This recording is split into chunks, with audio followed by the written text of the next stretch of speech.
like I'm going through like an existential crisis right now, and a lot of people are. So I just need someone else to be feeling this too.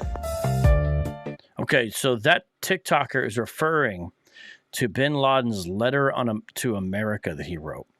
And I want to play one other clip from her. This is wild.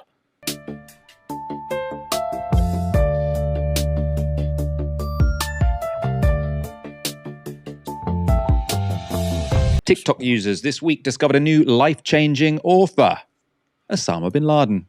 This morning I read Letter to America, which is Osama bin Laden's letter to America explaining why he attacked Americans. And I am ashamed to say that I not only have never read this letter, but I didn't even know this letter existed. It's wild, and everyone should read it. I need everyone to stop what they're doing right now and go read. It's literally 2 pages. Go read A Letter to America. And please come back here and just let me know what you think, because I feel like I'm going through like an existential crisis right now, and a lot of people are. So I just need someone else to be feeling this too. I will never look at life the same. I will never look at this country the same. Please read it. And if you have read it, let me know if you are also going through an existential crisis in this very moment, because in the last 20 minutes, my entire viewpoint on the entire life I have believed and I have lived has changed. And actually, before you even read the letter, I did want to mention, in reading the letter, I could only think of this tweet that I saw the other day. Under settler colonialism, any kind of resistance is branded as terrorist because the only acceptable violence is violence by the occupier. It's actually so mind-fucking to me that terrorism has been sold as this idea to the American people, and honestly just so many Western inhabitants within certain nations, that this group of people, this random group of people, just suddenly wakes up one day and just fucking hates you, just wants you dead, wants you gone, and this is all because they believe that they're better than us. Like, that is the root of terrorism. It doesn't make sense. They just hate your fucking nation. But reading this letter, it becomes apparent to me that the actions of 9/11 and those acts committed against the USA and its people were all just the buildup of our government failing other nations. The way this letter is going viral right now is giving me the greatest sense of relief. If you're Muslim and you've lived in the US since 9/11, you know more truth than the typical citizen. Now it's all coming to light because of Palestine. Now, to be clear, some... Okay, so Avery. Oh man, these are social media influencers, mm-hmm. And if I had to blame it on you, I'd say a lot of them are probably around your same age. This is your generation's doing, my friend. Yeah, I was just about to say, like, why are all of them around? Like, they're around that youth, and they seem to be of the woke squad. You know what I'm saying? The woke team. They look like they'll be celebrating at the pride parades and all that kind of stuff, and Black Lives Matter marches. Like, it seemed like they're part of that group of folks, man. That's why I don't know if I could trust this letter too much. Well, it's a real letter, I assure you. But before seeing some of those clips by these social media influencers, what did you know about this? Because I know you said you didn't know too much, but what did you know? Yeah. So the only thing I knew was that, this letter from Osama bin Laden is, hitting the streams and becoming popular or whatever. All right. I haven't gotten a chance to look at it myself to see what was in the letter and things of this nature. But what I did know is it had something to do with his view on Palestine and Israel and all that kind of stuff, and how he believes that, the Muslims are really God's chosen people that belong there. And that since they're God's chosen people, it belongs to the promise also extends to them, not just Israel, and that Israel should be gone, actually. So that's what I've heard myself. And you said someone sent you a PDF? Yeah, they sent me a couple of like PDFs of the letter. So I have it right here on my phone. Oh, so you got the letter on your phone, so people will send you actual PDFs of the letter. Okay. Yeah. Well, that's okay. That's good. So you've got some you can access it there. I mean, we're going to access it on the screen, and also I have a book as well. So we're going to access this stuff. We're going to show everybody, but that's good. First, I want to read some stories about it before we necessarily look all in detail at the text. But basically, everyone, if you don't understand what's going on, Bin Laden, the mastermind behind 9/11 terrorist acts, he has been trending in Western social media influence circles lately. He is now somebody who people are essentially looking at like he's justified. You know, they're looking at him like sort of almost in new heroic terms in a way. I mean, you saw some of these clips. These weren't all you know, these aren't terrorists. These are just social media folks of a generation. They're all speaking English, you know. It's and yet there they are. A little dramatic, if you ask me, though. A little like dramatic. having an existential crisis vocab. Like you're now questioning your life here as a human and why you're here based off this letter. Yeah, that's from Jabril or something, man. That's the world we live in. So I want to show everyone a news source that I use that's really good. And by the way, everybody remember, whenever you give a super chat, I give the dog a treat. So the dog's over there, and I got the treats ready, but we got to get a super chat, and I'll show you on the screen with the Doger cam. Yeah. Okay, so this is WNG.org. Okay, world news should be your source for news. That's what I'm saying. They don't pay me. They don't know I exist. But there's no better journalistic, biblically based source for news out there. And they also offer opinions. So it's everything you need. But they're also objective and helpful. So I love reading what they have. I've actually met the author of this piece. So we're going to take a look at this. This is by A.S. Ibrahim. I've met him at ETS. He's a great guy. When terrorist propaganda goes viral. What is driving the popularity of Osama bin Laden's letter to America on social media? So I'll read it, Avery, and the way it works is anytime you want to say something, you just say something, all right? You don't have to wait till I'm done or anything like that. This is from 6 days ago, and there's a picture of Sama. I'm going to be calling him OBL throughout the broadcast. Here we go. Why did some young people who never experienced 9/11 all of a sudden find a hero in the man behind the terror attacks that claimed 3,000 American lives? Here's World Opinions commentator A.S. Ibrahim. So this is a transcript from a podcast that I listened to. I'm going to make it a little bit bigger for you guys, okay? All right, so Ibrahim knows what he's talking about. He's a professor, a scholar, and, of course, has the proper background in more ways than one. And so he's a great person to ask this question and get his view on. So let's take a look here.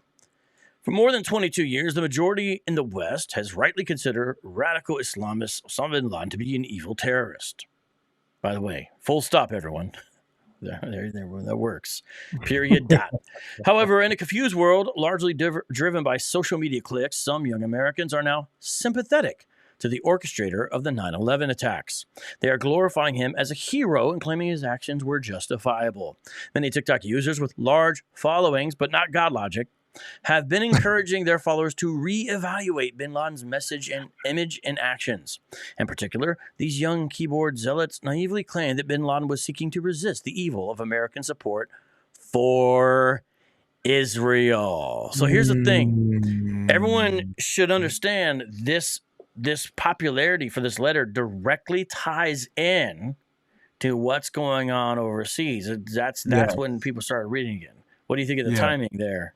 I think the timing is one heck of a coincidence, vocab. One heck of a coincidence.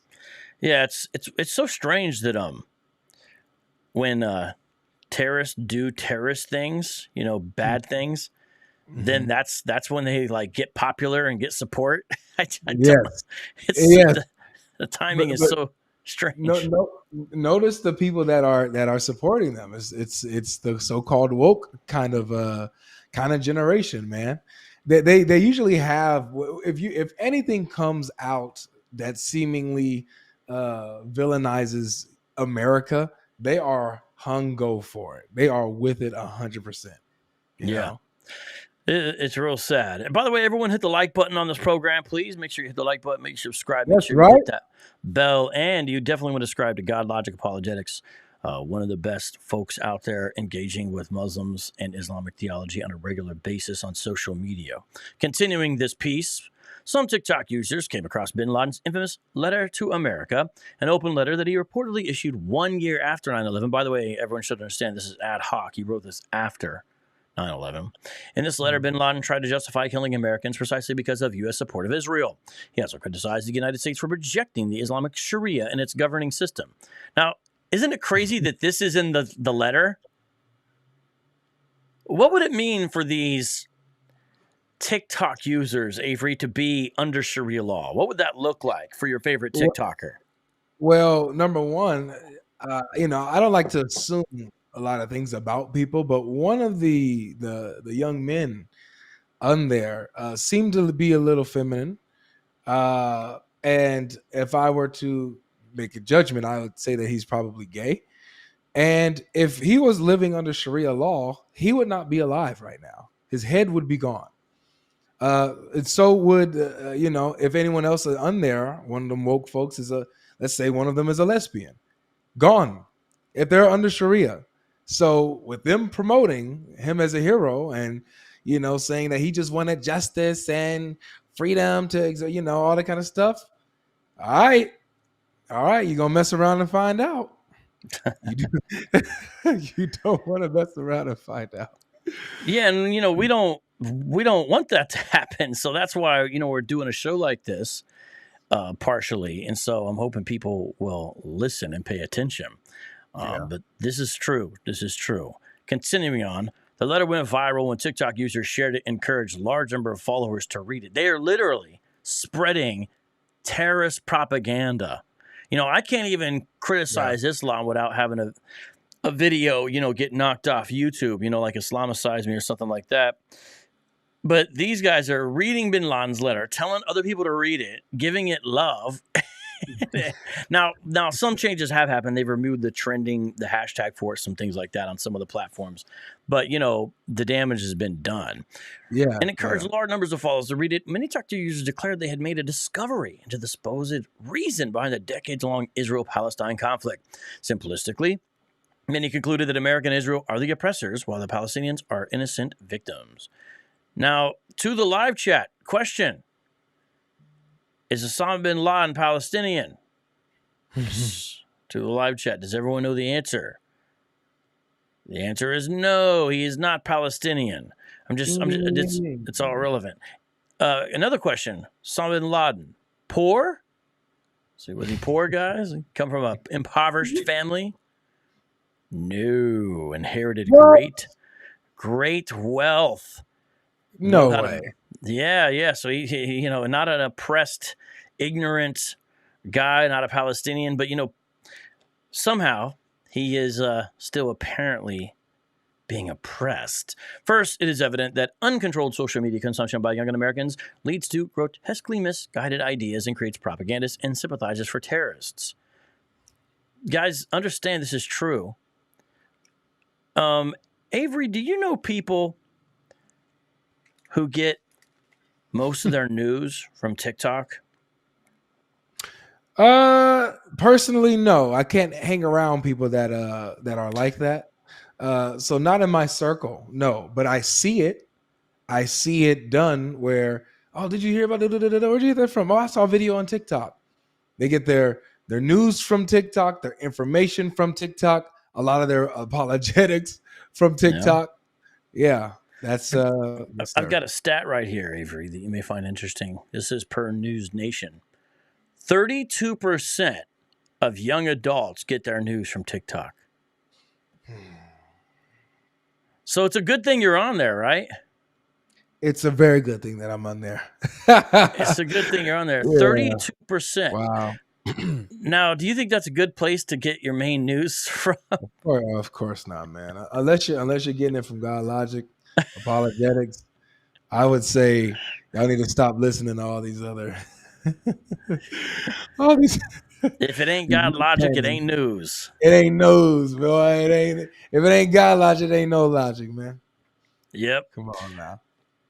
We saw this recently with Hamas sympathizers, now with fanciful dreamers glorifying bin Laden. This development highlights the lamentable failure of parenting. Parents gave away their sacred duty to teach their children to discern right from wrong and basic lessons of history.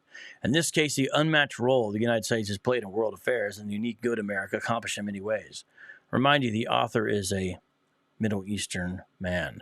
When American children don't learn at home how evil bin Laden was, we end up with a TikTok drive to glorify a terrorist as a victim. Bad ideas can only grow in soils of ignorance. If parents don't teach their children how to love and cherish their country, we end up with ignorant keyboard influencers who destroy lives. Second, it is abundantly clear. So you can see this is somewhat of an op-ed piece, and I'm okay with that. I wanted to read it. And that's World will tell you when it's op-ed versus straight news reporting, and they have a mixture of both. So we are reading an op-ed piece on the news, but I'm okay with that. I think that's what I wanted to do here. It is abundantly clear that our education system is cursed with twisted ideologies, including critical theory and post-colonial theory. In the former, the world is simplistically seen through the lens of oppressor, oppressed, and bin Laden is not identified as the oppressor. Now, again, how backwards is that? Understand, first of all, where was bin Laden hiding out?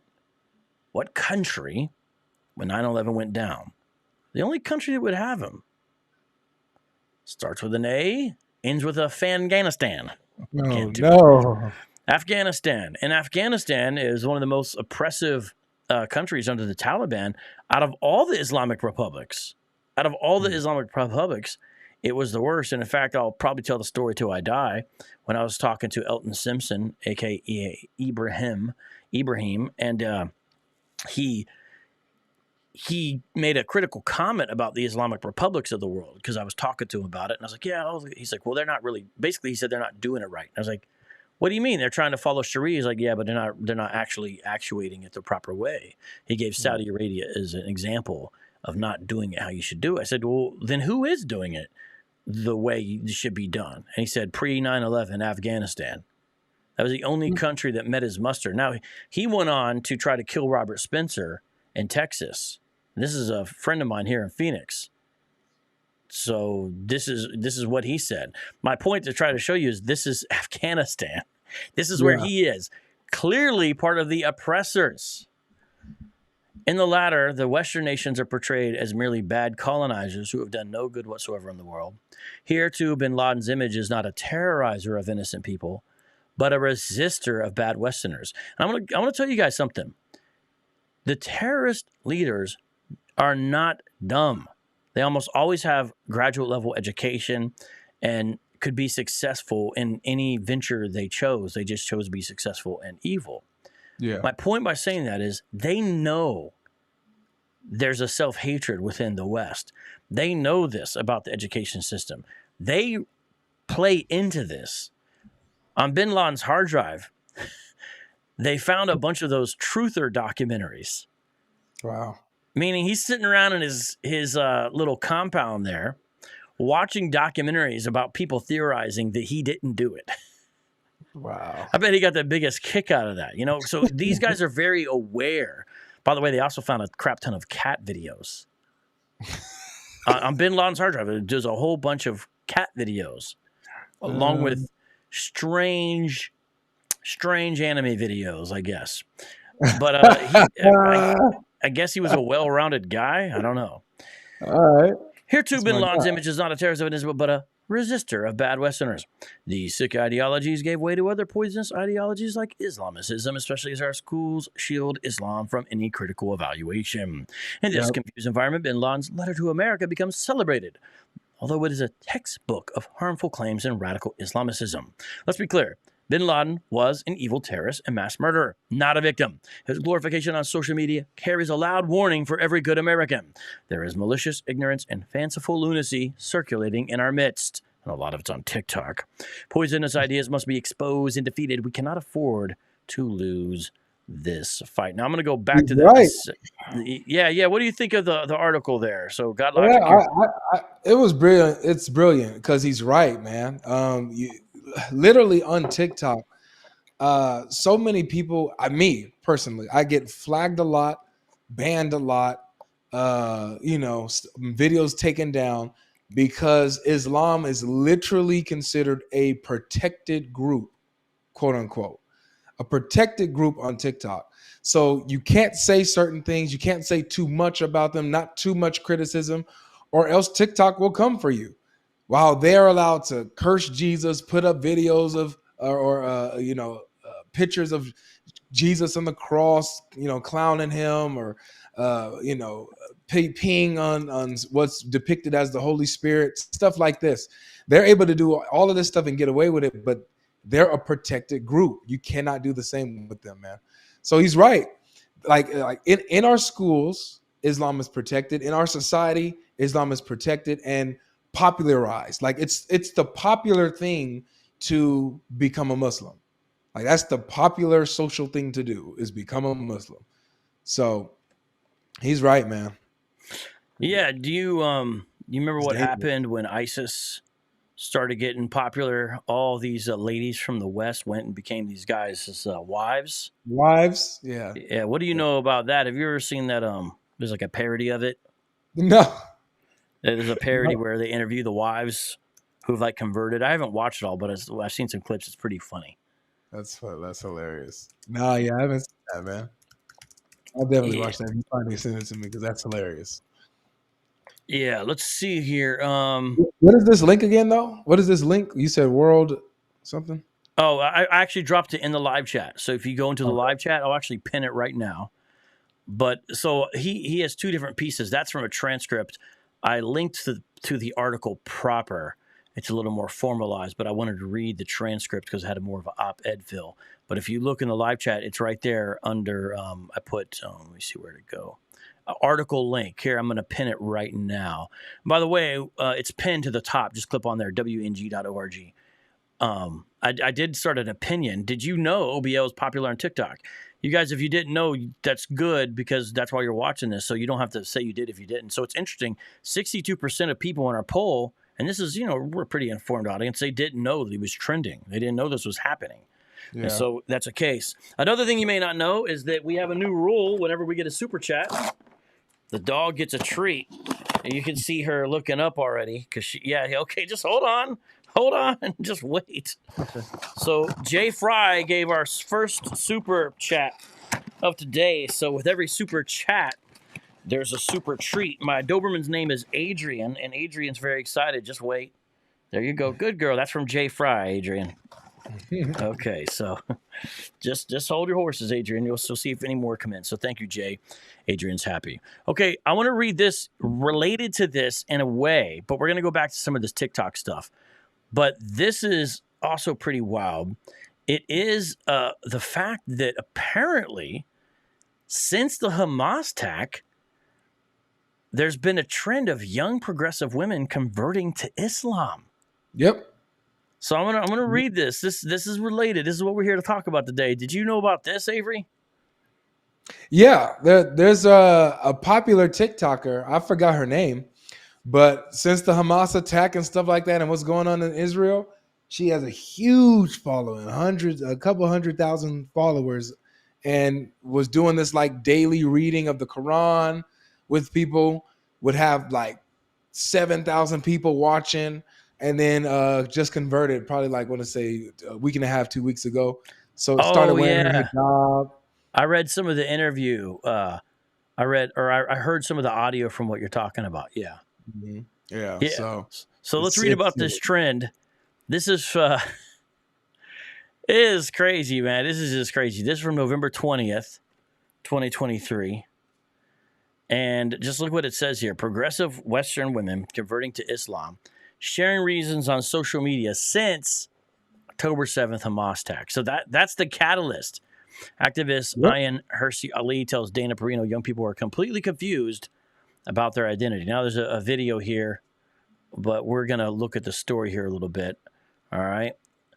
Young Western women. Man, hold on. You know what? Let me put us on this side of the screen. This is annoying the way they got this set up. These stupid ads here. I don't know. Fix this. Oops, it just disappeared. Just give me a second here. I'm trying to rearrange this.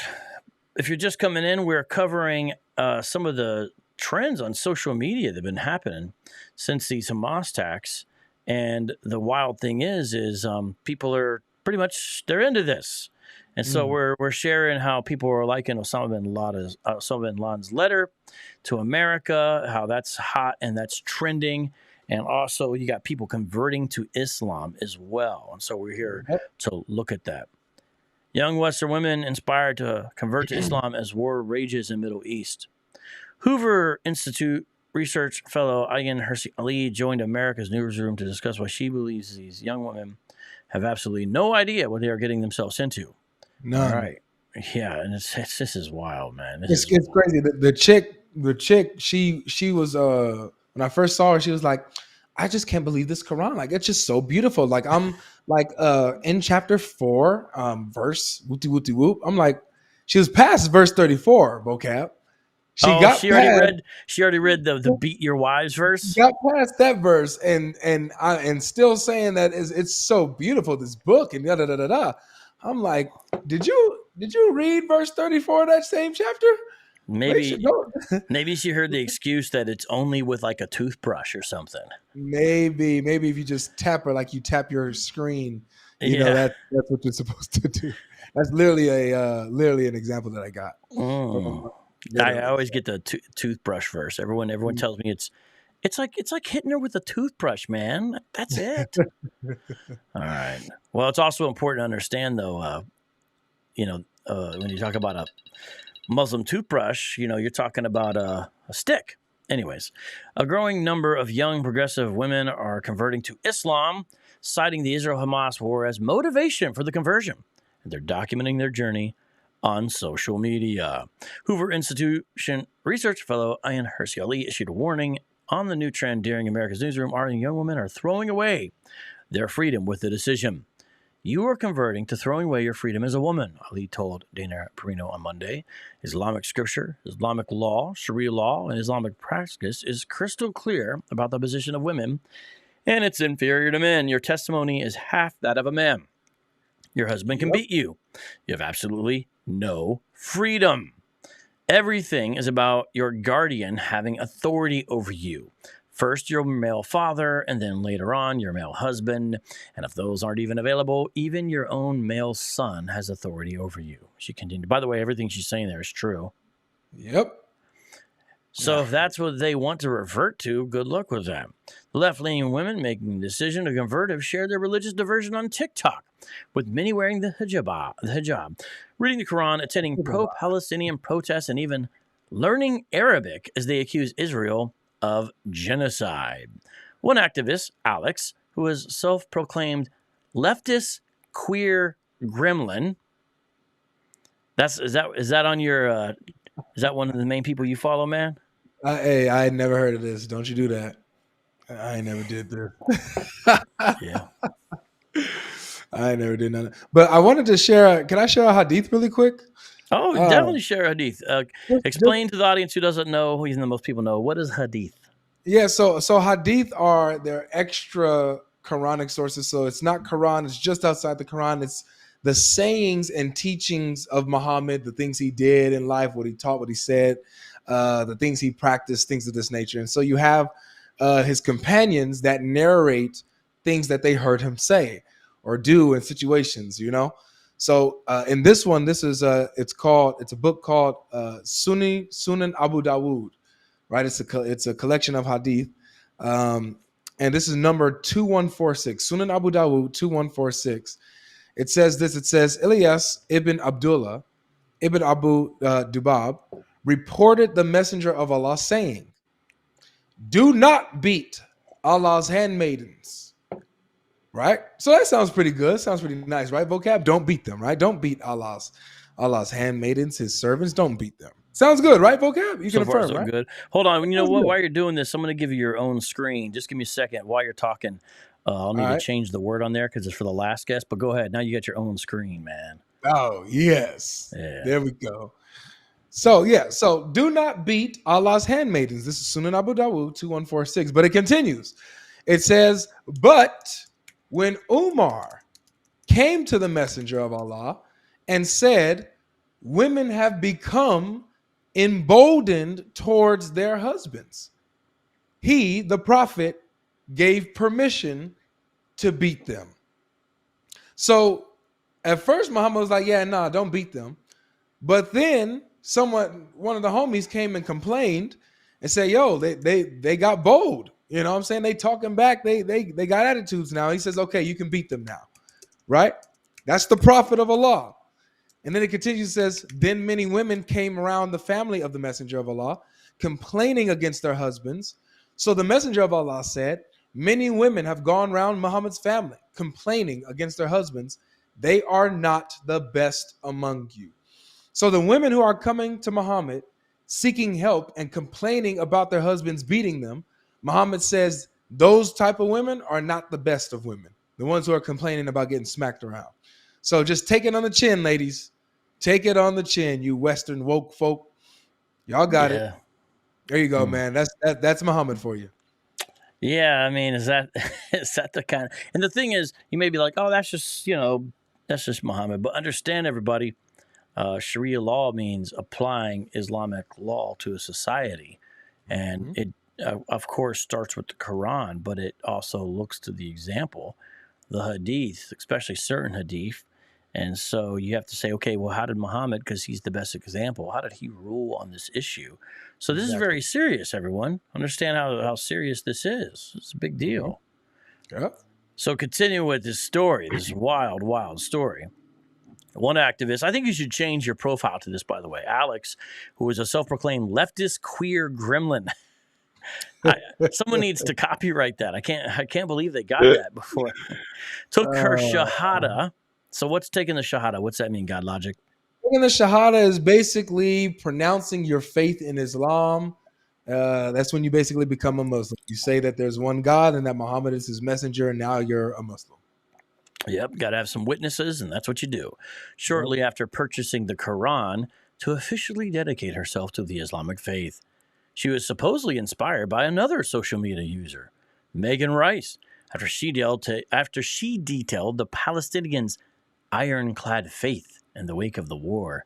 She claimed Israel's retaliation after October 7th spurred her interest in conversion.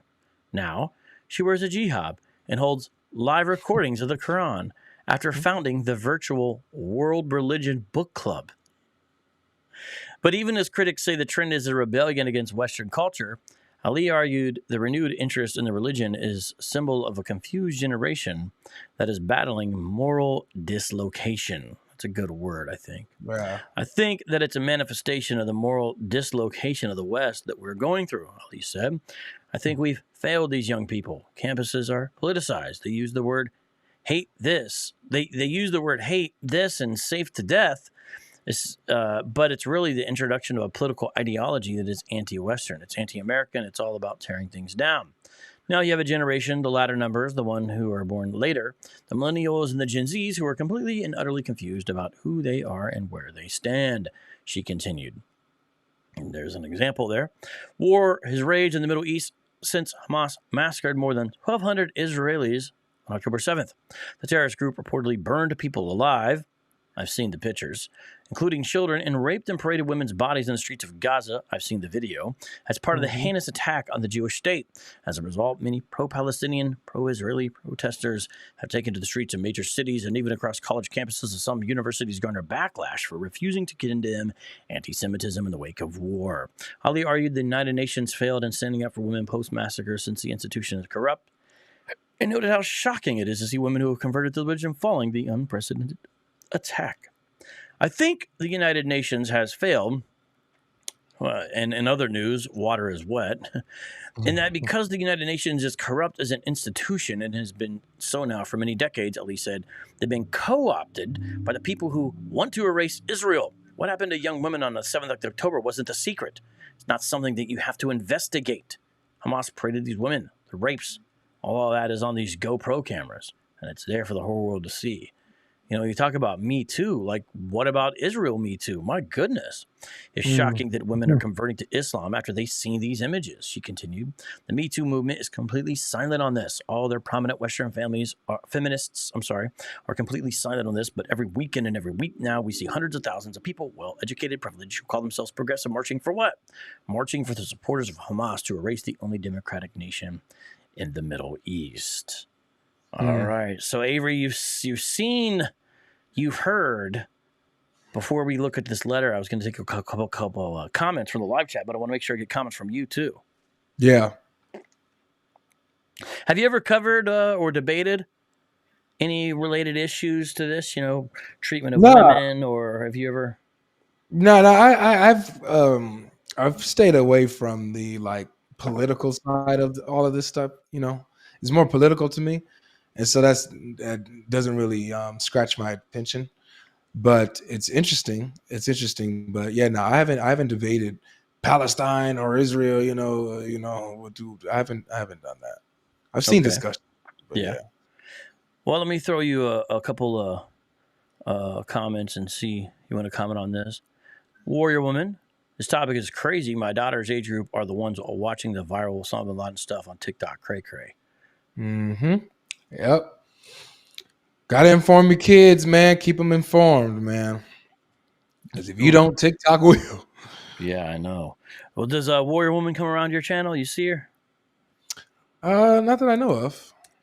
Well, you should. She's an awesome person. She even wrote me a rap for my birthday. Oh, did she? Yeah. You got bars. You got bars, Warrior Woman. Yeah, she does. Like, she was for real. She wrote this rap for my birthday. I'm debating one day I need to rap it, you know, like rap her rap that she wrote for my birthday or something like that. That's right. But I don't know. Okay. All right. So then also says algorithm-based sources lead to more polarized and conflicting views in society as people are exposed to less diverse diet of sources. You can comment on that? Yeah, that's true. So it's what's popular, and it's basically what they control that. They're not going to show sources that go against what the popular rhetoric that Islam is evil, LGBT. You can't even really say LGBTQ on a TikTok live without getting flagged. I mean, even saying that would get you like, it's that serious. So they only show material that goes with the grain. Yeah, it's just no joke. Really isn't. Let's see here. Sarah says, Sunan Abu Dawud 2146, take it on the chin. Had to go back to hear the reference number again. Yep, that's right. The Sunan Abu Dawud 2146. Okay? Sunan Abu Dawud 2146. Gotta take it, ladies. If you converting, be ready to get smacked up. She says, I've noticed a trend. I remember after 9/11, many converted to Islam as well. Heard about that too. Even though I was little, I heard about it when I grew up a little bit. Yeah, so, that's one thing that's interesting about this is, a lot of people weren't even really alive then, So this is kind of tricky. Faith Refined by Fire says, I watched someone the other day saying, thank goodness I'm old enough to remember 9/11 and how completely awful it was. So I got a little pie chart here, looking at the American population on September 11th. It's on my phone, but if you look, 7% likely too young to remember. 29% of the American population was born after 9/11. 64% remember 9/11, but that's significant. Everyone, do you see that? A third. Yeah, that's born huge. After 9/11. So I guess you're probably kind of in the 7%, right? No, stupid. I'm in the 64. I'm in the 64%. So you remember a lot when you were 7 years old? I remember 9/11. I remember I was at recess, and there was a panic going on. Like, people was really tripping. I'm in Cali, but still it was a thing. All right. They brought us inside and stuff like that, and yeah, it was a real thing. Okay. All right. Yeah. So he says he remembers everybody. Nemesis asks a great question. How to deal with this? Help us out, God Logic. You've got all the answers, right? Well, here's one thing, man. We gotta remember. None of this is by surprise, right? All of this is scriptural. The wars, the rumors of wars, the people, the sides that people will take. It's literally scripture. The Bible literally says the world, people that don't listen to us, join the world because they hear the world and they listen to the world. Those who are from us, they listen to us because we speak from God, right? So we understand that people are going to join forces with evil, side with evil, and call it good. This is literally what the Bible says. So no one should be shocked by this. So you need to be prayed up, need to be educated, to stay educated, and share as much information as you can, but understand, like it's supposed to happen. Like this is biblical, man. This is biblical. Yeah, pretty wild stuff. Sam D says, real women converting or trans women? Even though I know that's supposed to be a joke comment, there's a real thing. It's I forgot the full name, but it's something like transgender hijabis, and it's people you could so my point, but that's a real thing that exists, and they'll say the similar things we've talked about here tonight. They'll say, it's so beautiful, this religion, it's so beautiful. And a lot of times you ask them, right, you'll say, okay, what is so beautiful about Islam? And almost always they can't really tell you what's so beautiful about it. Exactly. They usually can't really tell you, White Lily says, they were regular women. I wonder what goes through these women's minds after Islamic terrorism causes them to convert. You got a theory there? Wait, I wonder what goes through these women's minds after Islamic terrorism. Like, why are they attracted to Islam after a terrorist attack? Man, it might be a weird kink. I have no clue. I don't know, man. Yeah, I think, there's one thing, right, sort of in a way, like the ultimate liking the bad boy. There is a certain kind of person who's, I guess, attracted to the villain. Yeah. That they may not see them as the villain, right? But they kind of know it's a danger there, something like that. It's pretty wild, though. I mean, my goodness. Right. But this is really what's going on in our world. Rachel says, my goodness, I've heard of this recently, and let me tell you, I was appalled to hear this is a thing.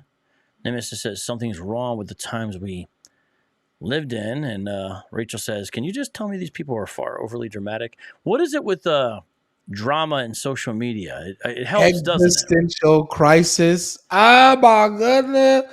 I don't even know what I'm doing here no more. Are you serious? After reading the letter? Goodness, man. I'm telling you, it's probably inspired by the letter was sent down from Jibril himself. That's why it's having such an effect, vocab, man. Become a believer, man. Is that it? Yeah, that's what it is. That's what it is. Warrior Woman says it's all these young ones wanting to jump into a cause. Yeah. Want to be part of something. Want to be part of something bigger than themselves. Yeah, this is, there's a real loss of anchor going on here. 100 says you got to read the letter in Arabic. Well, 100, if you're still in the live chat, tell us why or how that helps. We are going to read the letter, but I don't know. It's a joke. It's a joke. He's making a jokes like the Quran, like you can't the Quran, like you can't understand it. And, okay, I get it, because like the apologists will also say you got to read it in Arabic. Okay, I get it. Exactly. That's pretty funny, actually. Jimmy Berman, OBL, so hot right now.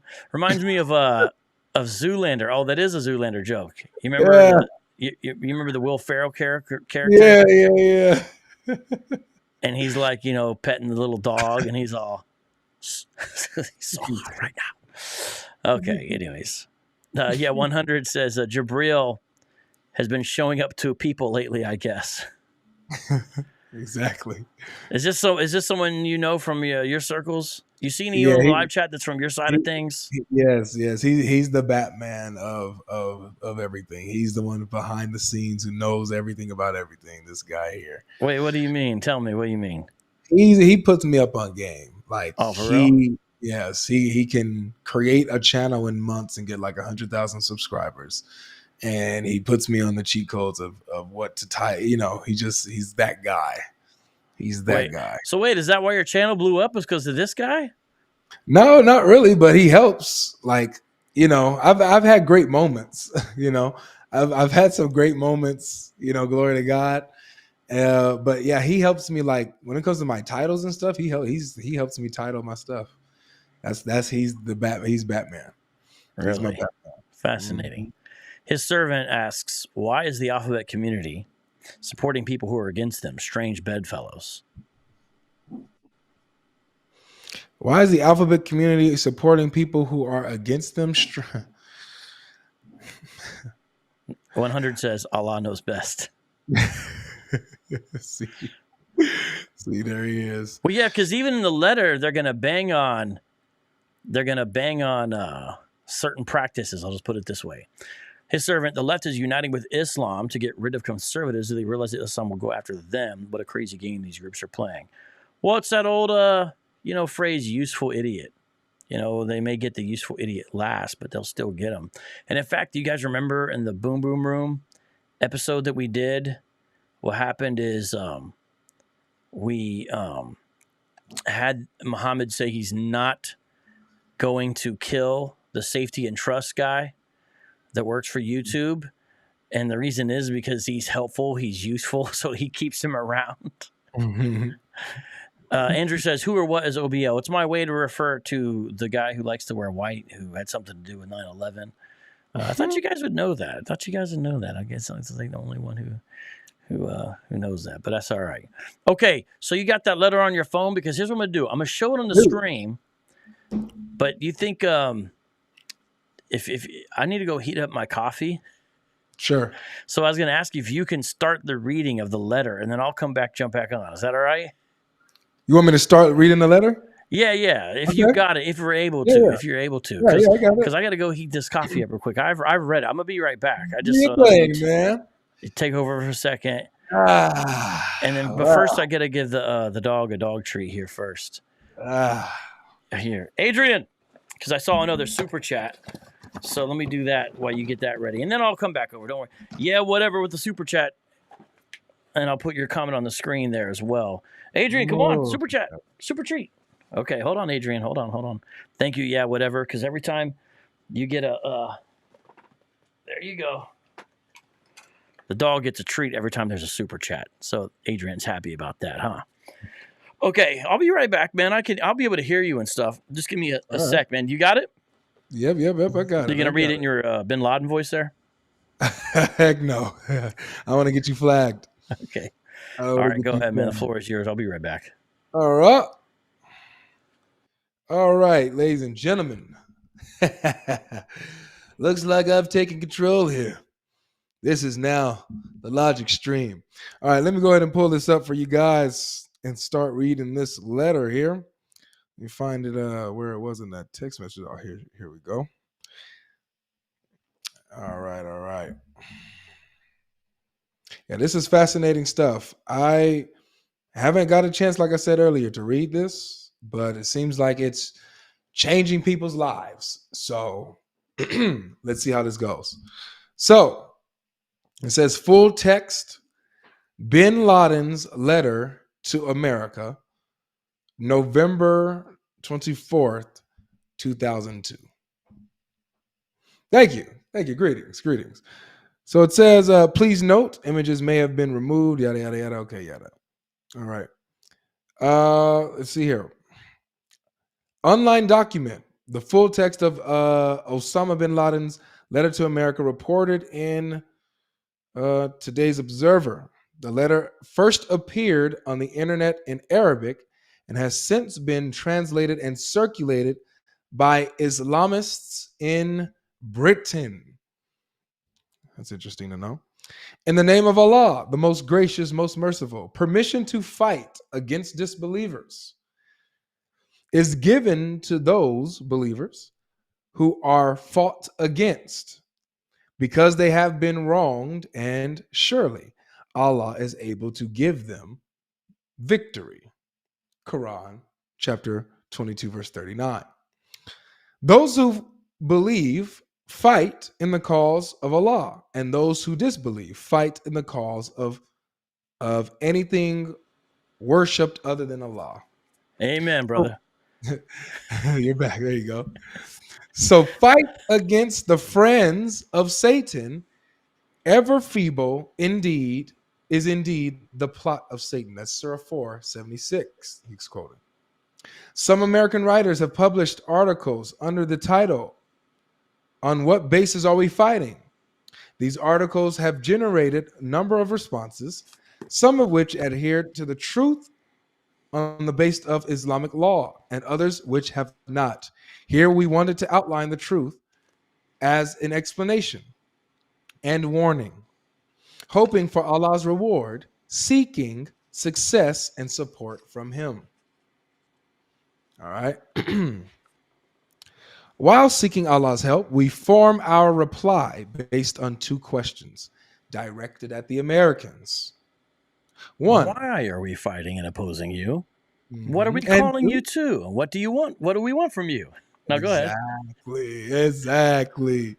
Why are we fighting and opposing you? And what are we calling you to? And what do we want? What do we want from you? Okay. As for the first question, why are we fighting and opposing you? The answer is very simple. One, because you attacked us and continue to attack us. I mean, that's reasonable enough. You're attacking us, so we're attacking you. What else does he say? You attacked us in Palestine. Dun, dun, dun. Uh-oh. There's a long paragraph right down there. You got it? Yeah. So I want to show everyone actually what I have here. Let me put this where you're reading from OBL himself right now. Mm-hmm. And if you've watched me before, especially in times past, you've seen I've been promoting this book right here, The Al-Qaeda Reader. And it's translated by Raymond Ibrahim. This is a book you can get on Amazon. And you should get it. Put out in 2007. I've read extensively from this book. And when I read from this book back in the day, my point was to say that these folks aren't crazy. They have bad presuppositions and corrupt morals because of their corrupt religion. And then they reason out from there. And so you can see this from their own justification. You can also see how this is not a hijacking of a peaceful religion. This is part and parcel of the religion itself. So I'm going to continue to read it here. You attacked us in Palestine. Palestine, which has sunk under military occupation for more than 80 years. The British handed over Palestine with your help and your support to the Jews, who have occupied it more than 50 years. By the way, it's so weird to hear any Muslim who knows anything about history talk about someone occupying something. Now, I would contend that's not exactly a right way, putting it mildly, to describe the Israel-Palestine situation, but let's just table that for a second. Who's occupying Turkey right now? Right? Who occupied Turkey before the fall of Constantinople? You guys understand that Turkey had been essentially Christianized by Eastern Christianity, Orthodox Christianity, and over a long, slow period, all elements of that disappeared. And the final push was when Constantinople fell. And, you know, it's kind of interesting. Every now and then you'll see one of these kind of thuggy types, usually younger, and they'll have a tattoo. And you look and you'll say, okay, what is this tattoo? And the tattoo will say 1453 on it. and you wonder why does it say 1453? What's that tattoo about? Why would a Muslim have a tattoo? 1453.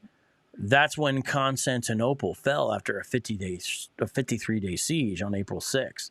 So if you ever see a young Islamic guy and he's got a tattoo, for example, sometimes I've seen them where it's across the knuckles, 1453.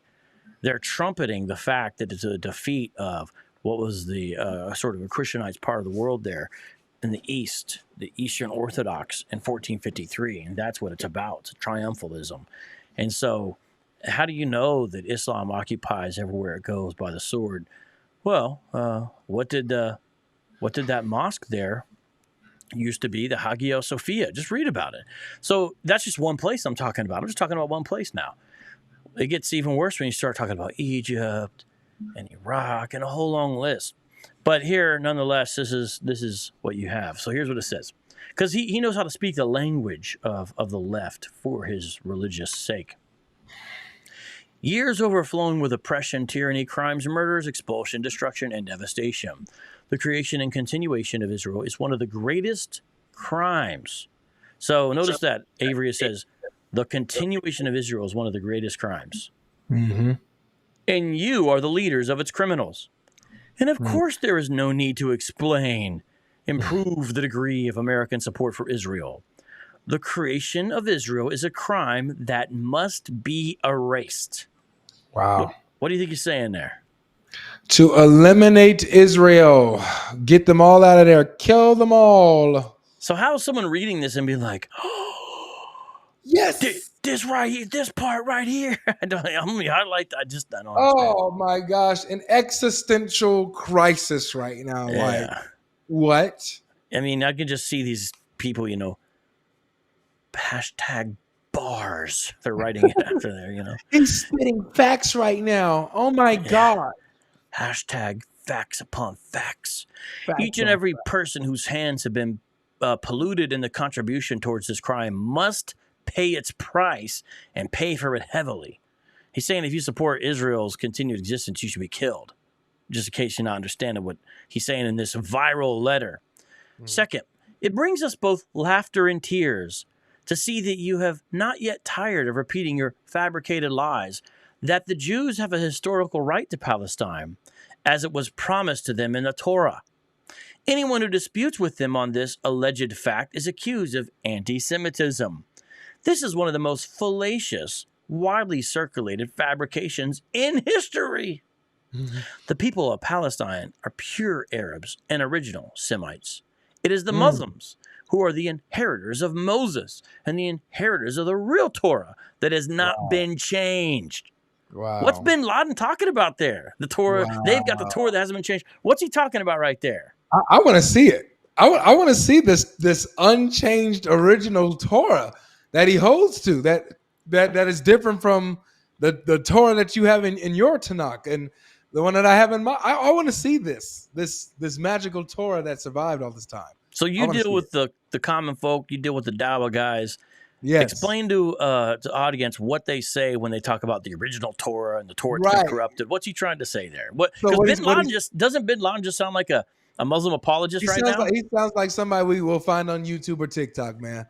This is what he sounds like. So this is the argument, guys. The argument is that the Quran, it confirms the Torah and the gospel. That's what the Quran all over the place. It confirms the Torah and the gospel. However, the Torah and the gospel that we have today clearly contradict the teachings of the Quran. So it can't be that the Quran is false. What it has to be is that the Torah and the gospel have been changed and corrupted by men's hands. So the Muslims say that they believe in the original Torah and the original gospel that was sent down to Moses, the gospel that was sent down to Jesus. Those are the ones that the Quran is affirming and that Muslims believe in, not the tampered with books that we have today that we call the Torah and we call the gospel today. So that's what Osama is saying here, is that we are the true inheritors of the original Torah, not the one that you have today that's tampered with, that destroys Islam. No, not that one. Yep. Yeah, it's exactly what he's saying there. All right, so I just want to point that out because he just sounds like one of these Dawa guys, one of these Dawa Literally. gals there. Just, I mean, they say the same thing, all right? Yeah. And continuing on here, Muslims believe in all of the prophets, including Abraham, Moses, Jesus, and Muhammad. Now, do Muslims believe in Jesus, God Logic, would you say? No, they do not. Why not? He's in their book, man. Come on. They literally reject his core identity and his mission as Messiah. They call him the Messiah and then don't know why. They call him the Messiah. They don't know what that means. They don't know what tribe he's from. They reject his mission as the Messiah, as the Savior and Redeemer of mankind. They reject him as the Son of God. They reject his deity. They do not believe in Jesus. They don't. Hey, if someone new comes in, everyone, please be sure to tell them what we're doing. We are currently reading OBL's letter to America that has now went viral on TikTok, and I've linked a story to it on the top. Right. So I'm going to continue reading this. This is literally from his pen, and after about 20 years, this thing is hot. This thing is popping now. It's just, you got to allow. But see, we're trying not to just be like, I can't believe. We're trying to talk about ways to deal with it, ways to process it. We're trying to analyze what it really says. We're trying to deal with it as best we can. And it's important for us to know what's going on because this is reality, people. If the followers of Moses have been promised a right to Palestine in the Torah, then the Muslims are the most worthy nation of this. So see, it's based upon a religious idea. But guys, did the followers of Muhammad conquer Israel, conquer Jerusalem? Yes. What is on top of the Temple Mount? It's a mosque. It's that golden dome you see in so many pictures in Jerusalem. Well, how did it get there? Well, how did that happen? Well, they built it on top of the Temple Mount. Sure, it wasn't Jews. Or sure, it wasn't Christians who went and built a mosque on top of the Temple Mount, was it? No, it wasn't. So it's it's like, and now it's a holy site, right? Everything in Islam is a holy site because that way there's lots of chances to be offended. Oh my God, that's crazy. When the Muslims conquered Palestine, it sounds like he knows a little bit of history, but it's cool here. It's cool though. It's cool right here. Right. He did it as an oppressed. He was being oppressed. So and drove out the Romans in AD 638. Now he's using Romans a certain manner of speaking. It wasn't really the Roman Empire, but Palestine and Jerusalem returned to Islam. Huh? Can you explain to me, what does he mean they returned to Islam? I thought a bunch of Jewish people lived there. Christians lived there at the time. Do you know this idea about returning to Islam? Yes. Yeah, so they have this belief that everyone, the original believers and prophets and everybody were Muslim. They believe everyone was a Muslim. Jesus was a Muslim. Moses was a Muslim. Adam was a Muslim. Abraham was a Muslim. And so what happened is after Jesus, you have this distortion of the Abrahamic faith, the Abrahamic religion. And so what they're doing is restoring Islam to its rightful place as the true faith of Abraham and the followers and the prophets, bringing it back to Islam. So that's what we have, guys. Yep, exactly right. And on that note, it's time to give the dog a treat because Ham Sunshine just gave a super chat. So because of you, she gets hooked up. There you go, Adrian. Every time you get a super chat, the dog gets a super treat. So we're continuing to read this letter by OBL. I just want to read that sentence again. When the Muslims conquered Palestine and drove out the Romans, Palestine and Jerusalem returned to Islam, the religion of all the prophets. Jeremiah was a Muslim, everybody. Therefore, the call to a historical right to Palestine cannot be raised against the Islamic Ummah that believes in all the prophets of Allah, and we make no distinction between them. What's the Ummah? Help us out, Avery. We just don't know what the Ummah is. The people who believe. The Ummah are the people who believe. Now, I want everyone to notice OBL is making a religious argument. In all seriousness, was Elijah a Muslim? No, we all know that. Elijah would have mocked them. Yes. Elijah would have been like, where's your God? Is he on the toilet? Where is he? Is he taking a break? Is he sleep? Is Allah asleep? That's what Elijah would have been And then saying. he would have been like, where's the bears at?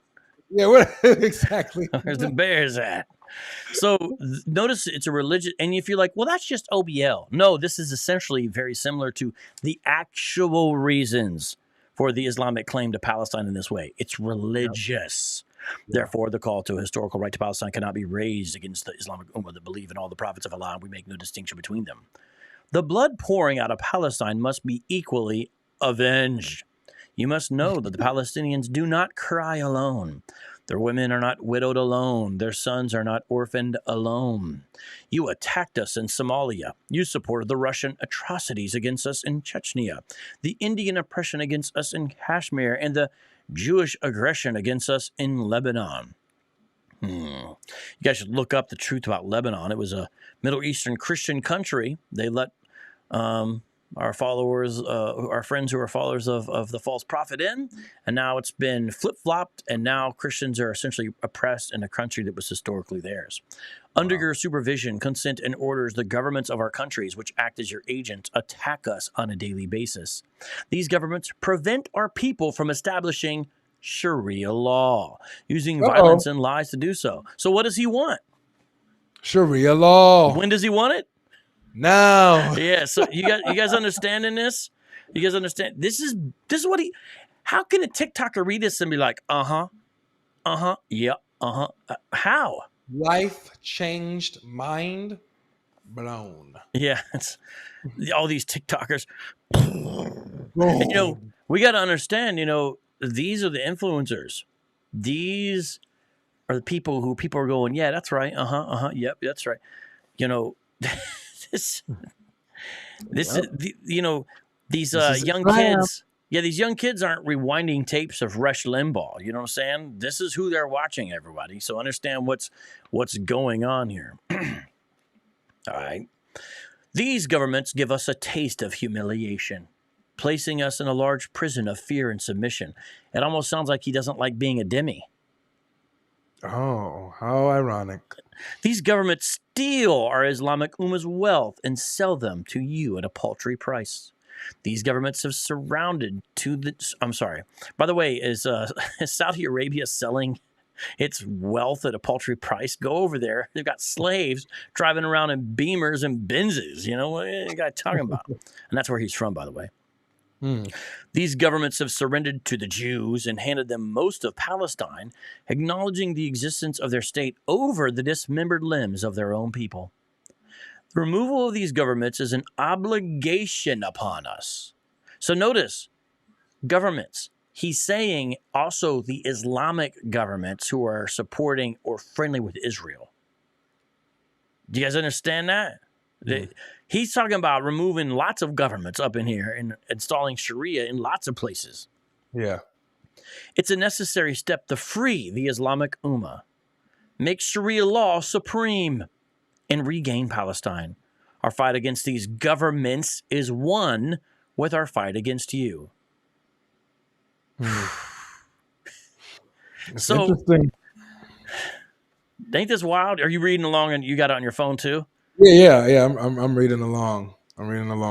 It's yeah. I'm trying to put myself in the mindset of like the woke, completely ignorant of Islam type of mindset, reading this and not knowing what Sharia law is, not knowing what Ummah means. Clearly seeing that he's making a religious position, that this belongs to them by religious right. And therefore they should be extinguished. I mean, even as somebody who doesn't know anything about Islam, I would be like, man, it's a good thing they got this guy. That's what I would be saying. Yeah. Shout out to Doki Doki Bible Club, giving people channel memberships. We'll count that as treat worthy. Adrian. Oh, and also from Lizeth Flores. Thank you for Lizeth. Every time you get a super chat, the dog gets a treat. This dog is living it up today. That's Adrian's my dog. She says, Vocab, I've been following you ever since your debates with Sakari, but please walk us through yesterday live against BK apologists. Are we our scapegoats help? Oh, well, we'll have to do that another time, but it wasn't against BK apologists. He just jumped on real quick. He was the other guy in the smoke room I was talking to. But no, we are not our own scapegoats. That guy was way off because he doesn't accept the atonement of Christ, and he's an Old Testament only Hebrew Israelite.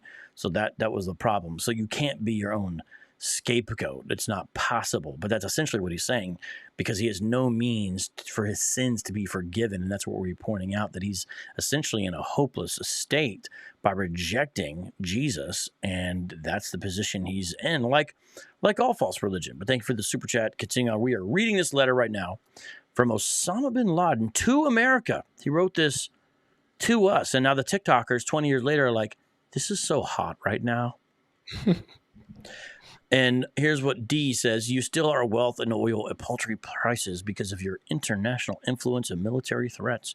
This theft is indeed the biggest theft ever witnessed by mankind in the history of the world. Okay. I think OBO may have made a good TikToker because he's being a total drama queen right here. Yeah. People are buying stuff, and he's talking about this is the biggest theft ever witnessed by mankind in the history of the world. How about the Islamic expansion after the death of Muhammad? That's the biggest theft, where you literally took over whole nations and took their stuff and stole the intelligentsia class and the businesses and the wealth and the knowledge and everything else. What are we talking about here? And that's how Islamic got its golden age, was really by thievery. I mean, Muhammad himself was a caravan robber. Your forces occupy our countries. You spread your military bases throughout them. You corrupt our lands, and you besiege our sanctuaries to protect the security of the Jews and to assure the continuity of your pillage of our treasures. Now, look, you're allowed to criticize American foreign policy, everybody. But if you're going to do it, go to a different source besides bin Laden's letter. That's like reading Mein Kampf by the man with the mustache to try to find legitimate criticisms of early 1900s Germany or something. You know, find a better source. Go to a different place. You know, if you want to criticize American foreign policy, okay, fine. We're allowed to be criticized. But is this where you need to go, especially after the Hamas attacks? Right. Something's not adding up here. You have starved the Muslims of Iraq, where children die every day. More than 1.5 million Iraqi children have died as a result of your sanctions, and you amazingly did not show concern. Yet when 3,000 of your people died in the events of 9/11, the entire world jumped up and has not yet sat down. You have supported the Jews in their idea that Jerusalem is their eternal capital and agreed to move your embassy there. With your help and under your protection, the Israelis are planning to destroy the Aqsa Mosque. Under the protection of your weapons, Sharon, that's the Israeli prime minister at the time, entered the Aqsa Mosque to pollute it as a preparation to capture and destroy it. Notice how a lot of Islamicist propaganda is based upon fear tactics. This is going to happen. Who has the mosque been destroyed? Was this preparation to destroy it? No, it hasn't happened. It's fear. Wow. These tragedies and calamities are only a few examples of your oppression and aggression against us. It is commanded by our religion and intellect that the oppressed have a right to return the aggression. Do not expect anything from us except jihad, resistance, and revenge. Is it in any way rational to expect that after America has attacked us for more than half a century, we will then leave her to live in security and peace? You know, who did America attack that he's got in mind? So he's from Saudi Arabia.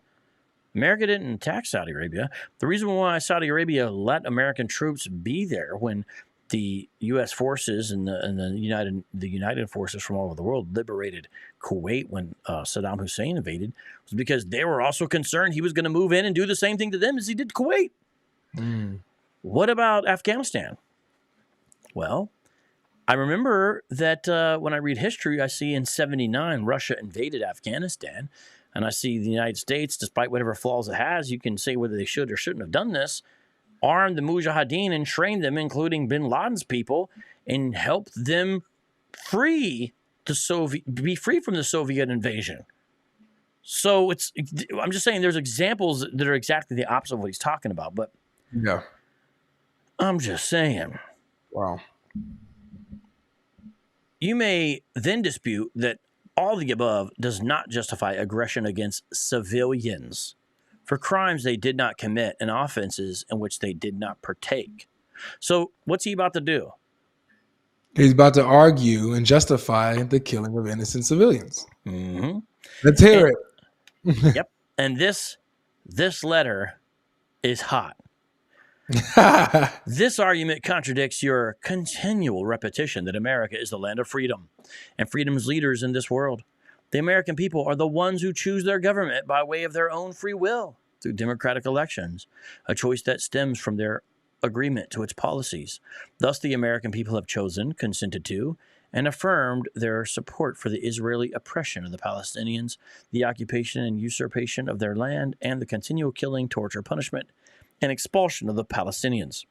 The American people have the ability and choice to refuse the policies of their government and even to change it if they want. The American people are the ones who pay the taxes that fund the planes that bomb us in Afghanistan, and also for all the Stinger missiles that Afghani rebels got to fight off the Russians. I mean, it's like, what else is going on here? So it's interesting. This shows that, you can help a mujahideen type, and they're not going to be grateful to you. That's not how it works. You're just temporarily got an alliance. The tanks that strike and destroy our homes in Palestine, the armies that occupy our lands in the Arabian Gulf, and the fleets that ensure the blockade of Iraq. These tax dollars are given to Israel for it to continue to attack and penetrate our lands. What is the land that Israel attacks and penetrates? The land that it's gained since 48 has been in defensive actions when the surrounding countries attacked it. It's like, do we not recognize that? So my point is, he's got an alternative history, but if you're just reading this and this is what you got and you just believe it without doing any checking, then I guess you're understanding his actions now. Mm-hmm. Man, oh man, oh man. Have you ever, when you talk to Muslims and stuff online, you ever met any, this is just one amongst, regular Muslims, people who voice like express admiration for OBL? Not him particularly, no, but I have spoken to and there'll be young Muslims, they'll be young, that see people like ISIS, kind of like that type of stuff, as they're heroic, and that they wish that they could join and do jihad like that. So I've heard that a lot of that on Discord. Actually, I heard a lot of a lot of young guys talk like that, and on Clubhouse too. Yeah. Ooh, Victor, I'm not going to read the comment, but I'll put it on the screen. Jeez. Hashtag she was only 9. She was... Okay. So, he heard that word and, So the American people are the ones who fund the attacks against us, and they are the ones who oversee the expenditure of these monies in the way they wish through their elected candidates. Moreover, the American army is part of the American people. It is this very same people who are shamelessly helping the Jews fight against us. Notice how much of this is dedicated to the Jews. Wow. The American people are the ones who employ both their men and women in the American forces that attack us. This is why the American people are not innocent, and the innumerable crimes committed by the Americans and the Jews against us. Allah Most High legislated the permission and option to take revenge. Thus, if we are attacked, we have the right to attack back. Whoever has destroyed our villages and towns, we have the right to destroy their villages and towns.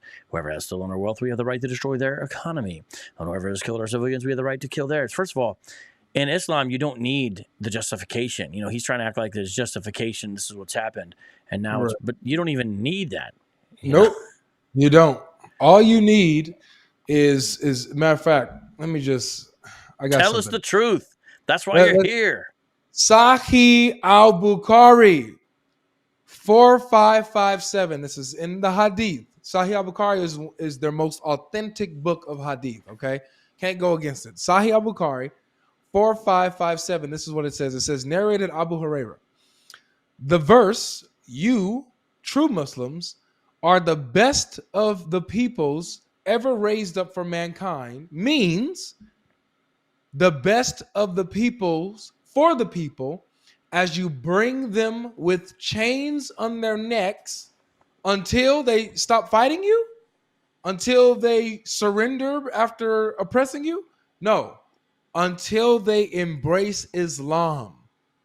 It has nothing to do with you being attacked. You're the best amongst the people of mankind.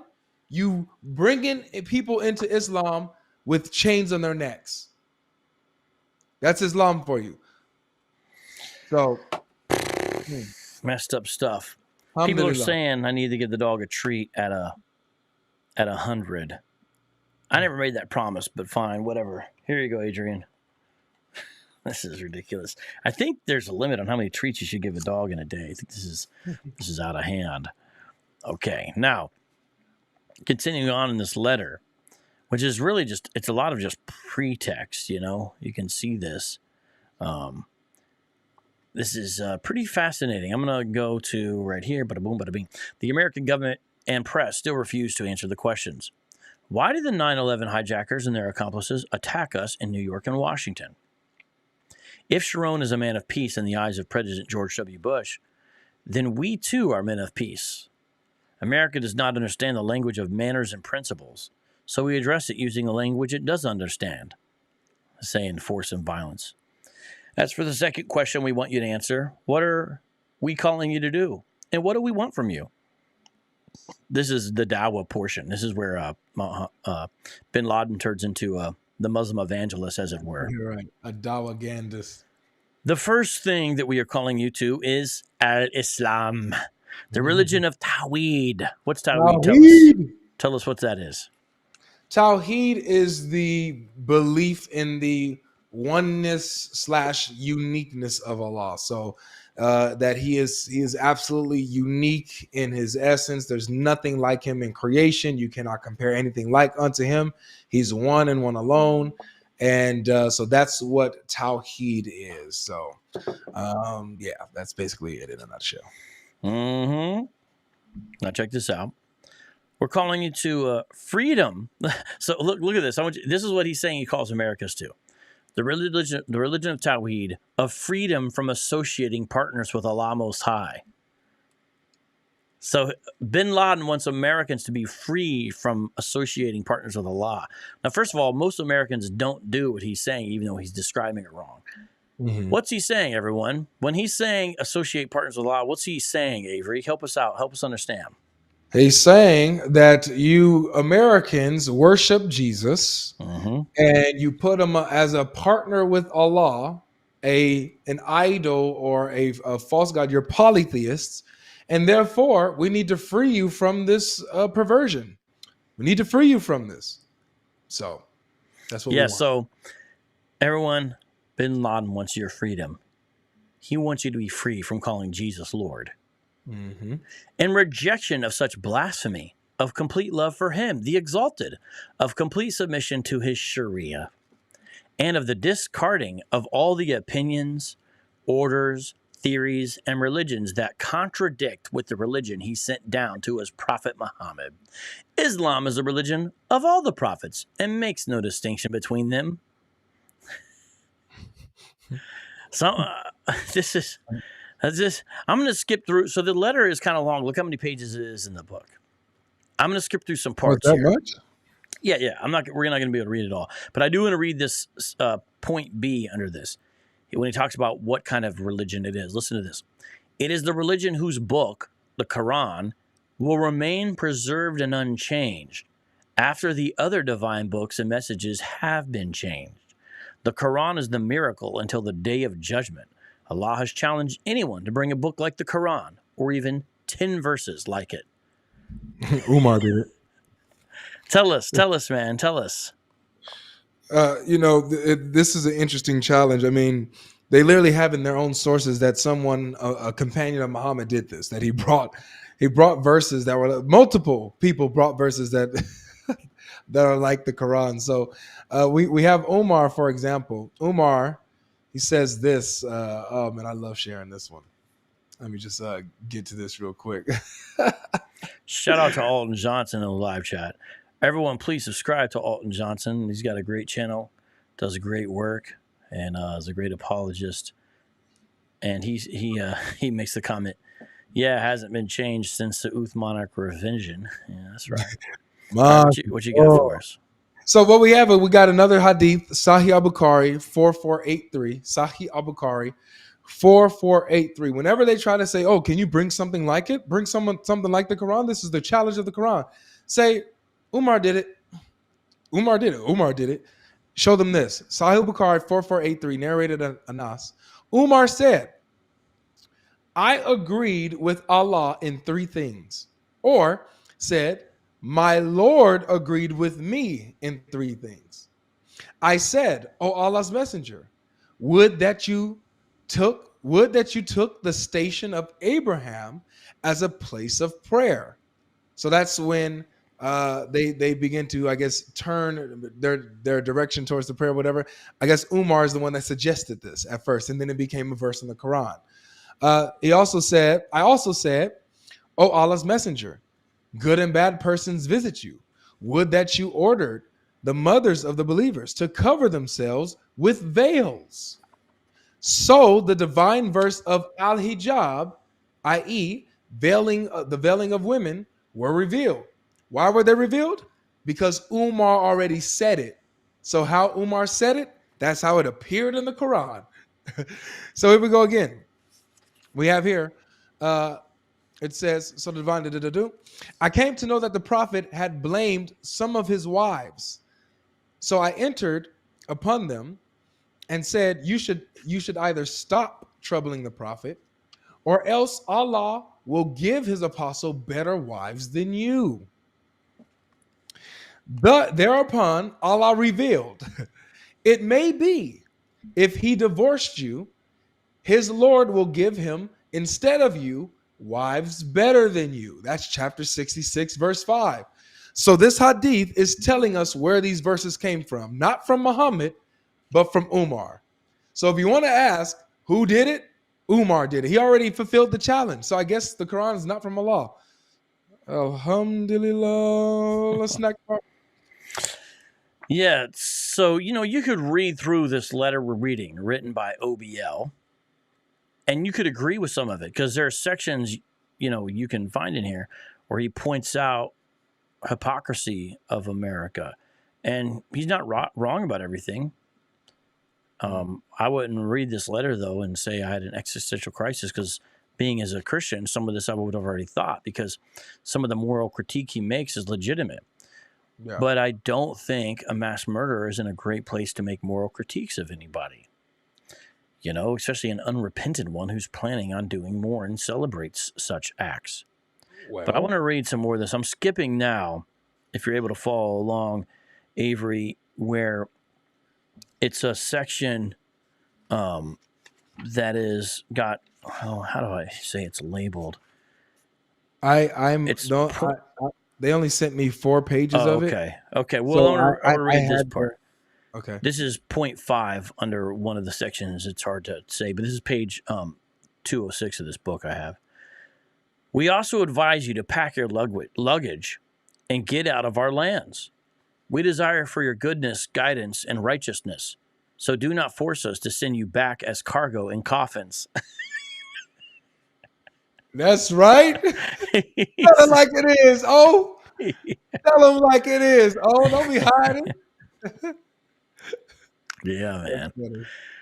And then look, mind is blown. I'm feeling real existential right now. If you fail to respond to all these conditions, then prepare to fight with the Islamic Ummah, the Ummah of Tawhid, which puts complete trust in Allah alone and fears none other than Him. The Ummah that is addressed by its Quran with the words, do you fear them? Allah has more right that you should fear Him if you are believers. Fight against them so that Allah will punish them by your hands and disgrace them and give you victory over them and heal the breast of believing people and remove the anger of their hearts. Allah accepts the repentance of whom He wills. Allah is all-knowing, all-wise. That's Surah 9, 13, and 14, by the way. The Ummah of honor and respect. But honor, power, and glory belong to Allah and to His messenger and to the believers. Wait. And to His messenger? Mm-hmm. Wait. Time out. All power, honor, and glory belong to Allah and His messenger? Quran 63:8. And He's accusing the Americans of associating partners with Allah? What?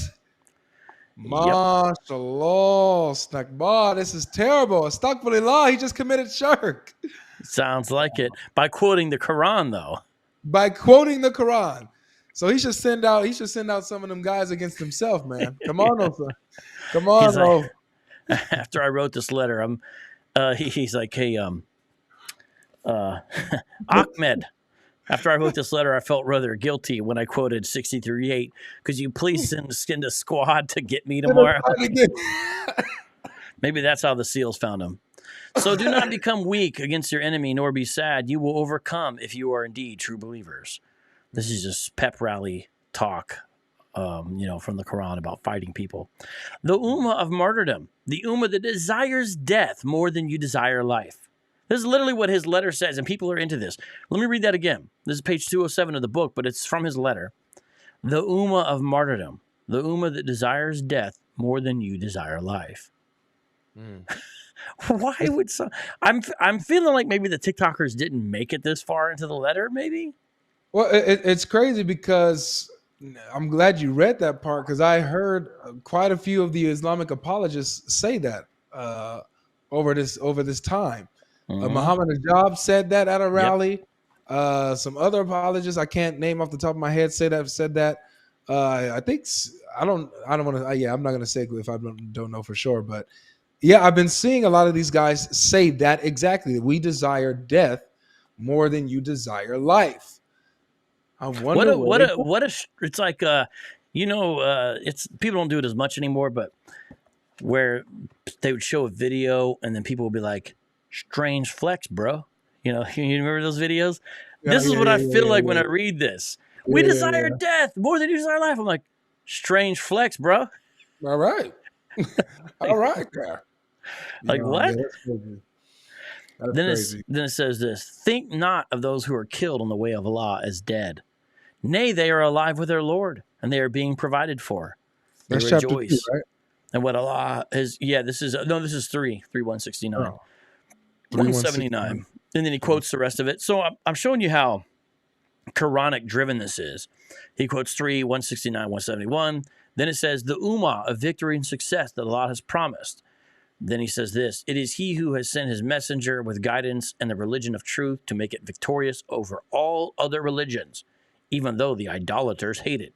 61:9. Then 58:21, he quotes that as well. And then I'm just going to read the last 3 paragraphs. So we read a lot of this, but this is wild, right? The Islamic Ummah that was able to dismiss and destroy previous evil empires like yourself. Now, hold up. It's so weird, again, for them to talk this way. You guys need to read Robert Spencer's The History of Jihad, Muhammad to ISIS. When we talk about Islamic empires and whatnot, you need to read also Spencer's The Complete Guide, the Complete Infidel's Guide to ISIS. That'll help you. And if you want to, maybe you're like, no, I want a more academic book. Okay. Islamic Imperialism, A History, Ephraim Karsh, Yale University Press. Read that and tell me about hypocrisy then. I'm not saying America is not hypocritical and has plenty of room to criticize. What I'm saying is we're not the only ones, but it doesn't mean you get to go around killing citizens. At least you would think that. But anyway, I just can't believe that this man literally just made a movement against people because they commit shirk and wants to free them from associating partners with Allah, but then just did that. Just put Muhammad on the same level as Allah. Mm-hmm. Wow. So here's the last 2 paragraphs now. All right. If the Americans refuse to listen to our advice and the goodness, guidance, and righteousness that we call them to, this is crazy. It's like, you must also marry 6-year-old. This is what we're calling you to. Then beware that you will lose this crusade Bush began, just like the other previous crusades in which you were humiliated by the hands of the mujahideen, fleeing to your home in great silence and disgrace. Uh-oh. He's talking trash. If the Americans do not respond, then their fate will be that of the Soviets who fled from Afghanistan to deal with their military defeat, political breakup, ideological downfall, and economic bankruptcy. This is our message to the Americans as an answer to theirs. Do they now know why we fight them, and over which form of ignorance, by the permission of Allah, we shall prevail? Dun, dun, dun. Dun, dun, dun. So you've got a lot of OBL's letter now in your system, everyone. I know that you want to do a palate cleanse. And the reason why we did that is because this thing is popping. This thing is popular. This thing is something that people are into right now. You guys understand? Check this out. I'm going to read some stats here. This is from the Institute for Strategic Dialogue. All right. I want to show some stuff here. There's just a few more things because I want to kind of land the plane, but not into a building. I want to land the plane here, and I want to show some people some fascinating stuff. Okay. Let me make this a little bigger here. Oh, right. Wow. What? You're stupid, man. Yeah, man. When you're gonna have me? You need to have me on so I can get a little bump in subscribers. Because if I go on a guy's channel with 85,000, it might help me get to 40. Maybe. Well, you can come on this week. I'll be going live. Shoot, come on live. Let's. Yes, I am. Resurrecting the Legacy of Osama bin Laden: Algorithms and Ambivalence, November 15, 2023. You see the authors there. Bada boom, bada boom, bada boom, bada boom. Here's the part I want to read. Check this out. Look at this. While the focus has been on Gen Z TikTok users who began reading the letter aloud in the wake of the subsequent removal of the letter from the Guardian website, there were simultaneous similar campaigns on X, formerly Twitter, as well as on Facebook. Listen to this. Over the course of November 14th to November 16th, references to bin Laden on X jumped more than 4,300%, from just over 5,000 to more than 230,000 references. Similarly, references to Letter to America jumped more than 1,800%, from just over 4,800 to 100,000, with 719 million impressions across the platform. This is wild. This is real wild. On TikTok, ISD researchers found 41 Letter to America videos with more than 6.9 million views, people that are minors as well as adults. While TikTok has now blocked Letter to America within search, videos referencing Letter to America are still easily accessible under the search term bin Laden. Or should I say bin Laden? On YouTube, searches for bin Laden jumped 400% between November 14th and November 16th, according to Google Trends. Instagram's auto-suggest function within search assisted users in finding Letter to America, listing it as a popular search. Yo, this is wild. Wow. You guys understanding this? Are we seeing this? Branded al-Qaeda videos and posters, as well as of bin Laden speeches, similarly began receiving attention. ISD researchers found 33 videos on X posted between November 14 and 16 that venerated bin Laden's legacy and were not linked to the Letter of America that garnered more than 352,000 views in that same time. Some of the accounts were posting the bin Laden content into famous people's replies, such as Taylor Swift. So imagine being a Swiftie, you're going, these folks are putting the bin Laden content under like hot threads, basically. Yeah. This is wild, man. On Telegram, channels linked to neo-Nazis archived the Letter to America. Now, just what's your guess, God Logic? Why do you think neo-Nazis would like the Letter to America? Man. Why do I think that neo-Nazis would like the Letter to America? Who do they hate that bin Laden would hate too? Americans. Especially the Jews. We already know why. So, nothing unites people like hating someone together, apparently. Archive Letter to America began sharing the links to it in the wake of the trend. Telegram channels supportive of Iran believe the trend to be an op, indicating that it was meant to take away from the world seeing Zionist entities' relentless barbarism in Gaza. Because remember, Iran would be Shia. Pro-Kremlin channels on Telegram noted the trend was a definitive sign of just how bad the political decay has become and how deeply detached America's rulers are from its citizens. Well, actually, I think I would pretty much agree with that pretty much in a way.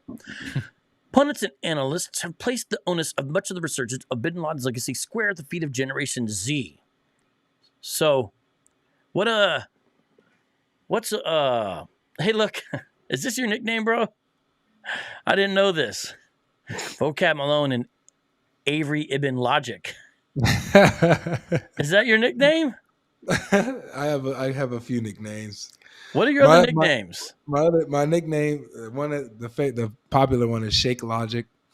You call me Shake Logic. That's funny. Avery Ibn Logic. That's the one I don't really hear that often, but Shake Logic I hear the most.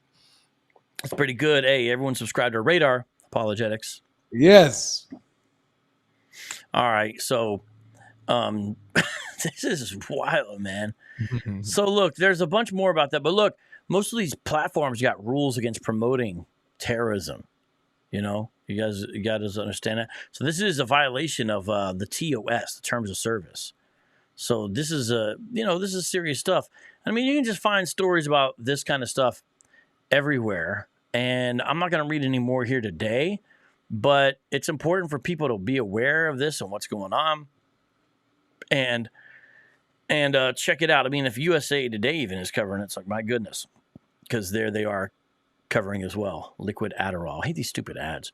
All right, so Avery, yeah, your final thoughts, your final rundown, your final opinion, your final perspective. What is it?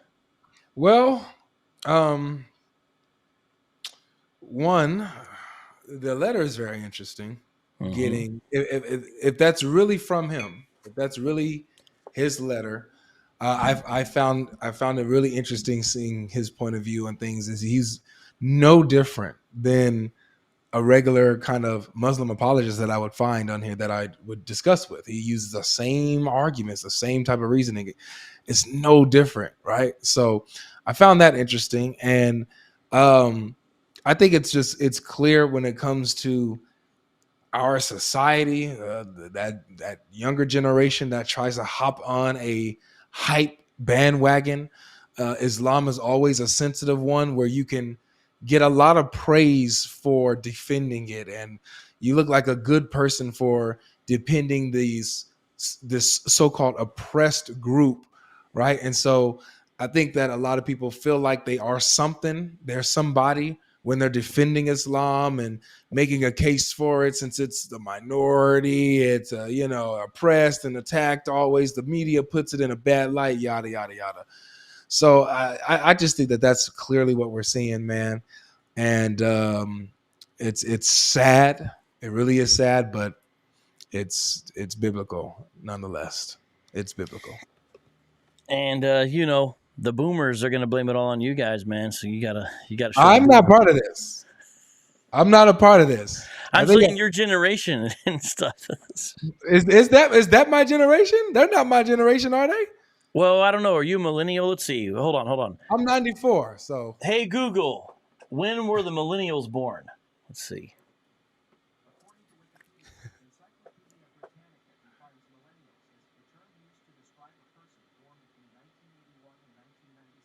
That ain't my generation. Okay, you're still a millennial. So, yeah, you're not a Gen Zer. 1981 to 1996, at least by that definition. Some people put Gen X further along, and some people classify the latter end of Gen X as Xennials. So I'm Gen X. But you're a millennial, but you're a younger millennial, so you still are a millennial. So, yeah, it's not really. I'm a millennial. It's more the Gen Z than it is the millennials, apparently, yeah. Yes, thank you so much. So they ain't my people. That ain't my group. Put some respect on my name. Put some respect on my generation. Do not clump me up with them folks right there, because nah. But in all seriousness, the millennials do have a little more sense about this. In fact, these two books that I hold in my hand, these aren't books by believers, but they're incredible journalistic pieces. One called "The Looming Tower: Al-Qaeda and the Road to 9/11." Lawrence Wright. This is documents the road to 9/11 in a very definitive way. And this is after hunting in the shadows, the pursuit of Al-Qaeda since 9/11. A millennial actually is the one who gave me these. And believe it or not, it actually is an atheist.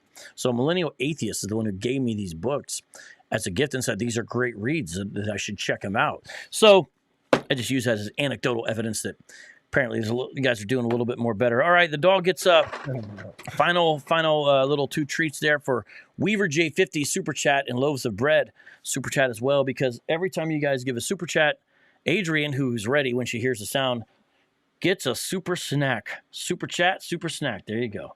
There's one and there's two. All right, I think we're done with that for today. All right, the dog's happy. So thank you, Adrian likes that. By the way, final announcement. If you like this shirt, Urban Theologian, go to the website. We just now I haven't even announced it till just now. We just now put out hoodies of the Urban Theologian shirt. So just in time for fall, winter, all that, we got hoodies now of this that you can order. So if you want a hoodie of the Urban Theologian shirt, you want to be an Urban Theologian, want to wear a dope shirt that says it, vocabmalone.com. When I say website, I'm talking about vocabmalone.com. Speaking of that, how do people find your stuff, Avery? Find me on God Logic Apologetics on YouTube. Find me at God Logic GL on Instagram or Facebook. It's the same thing, God Logic GL. Trying to grow my Instagram page, almost at 10,000 followers. So we're getting up there finally, a little bit. That's big for me. Find me on TikTok at God Logic 2, God_Logic 2. So those are my main. I'm mainly on TikTok and YouTube Live. I was just live before hopping on Vocab. I was just live on TikTok. Cooking some Muslims on there, so it was fun. So that's where you guys can find me, man. We have a good time there. Vocab, you gotta join me, man. You gotta come on TikTok too. Oh, I gotta be on TikTok. Every time I go on TikTok, they take down everything I put up, so I get really irritated. I'm just like, this is the most sensitive platform, So I just kind of like. But go start going live. Start going live. I don't even know if I can, but I'll see if I can. If you got 1,000 followers, you can. I don't even know if because I never go live. I don't even know. I have to look and see. Okay. I'll look and see. I don't know yet.